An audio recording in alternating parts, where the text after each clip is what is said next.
Bah alors, petite mémère. EC 112, 947, 432 grammes. Ouais, il est énorme en fait, G279. Oui.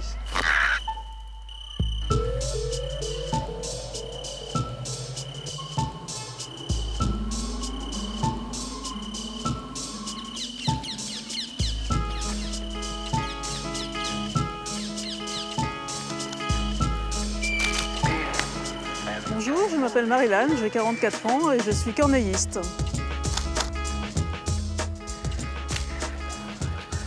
Bonjour Marilyn. Bonjour.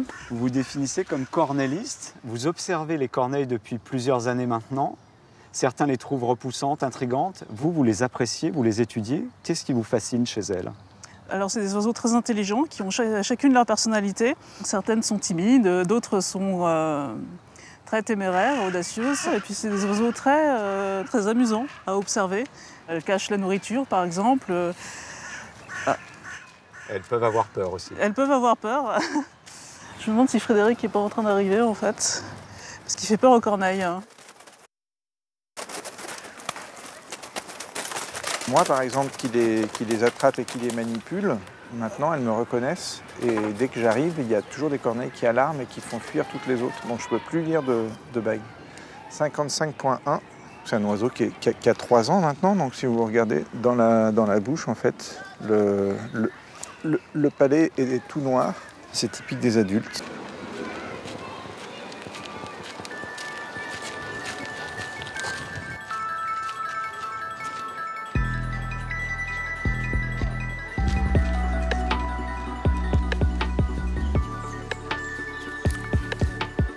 Bonjour. Vous êtes les auteurs de La femme corneille. Vous l'avez dessiné et écrit à propos de Marilyn.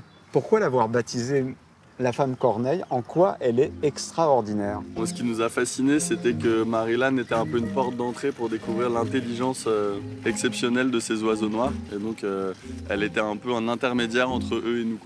Marilyn m'a été d'une grande aide parce qu'elle m'a envoyé plein de photos. Et donc j'ai pu vraiment dessiner les corneilles sous toutes leurs coutures, avec tous les reflets dans leurs plumes, leurs bagues. Ils sont considérés aussi, ces oiseaux, comme d'une intelligence qu'on ne soupçonnait pas. C'est des animaux qui sont maintenant considérés par beaucoup de scientifiques comme plus intelligents que les grands singes, donc comme les animaux les plus intelligents sur Terre derrière les êtres humains. Et on en a souvent l'image juste d'animaux un peu sordides, noirs, qui vivent parmi nous et dont souvent on a peur, quoi. Donc ça nous intéressait d'avoir l'ambition de changer ce regard des gens, quoi.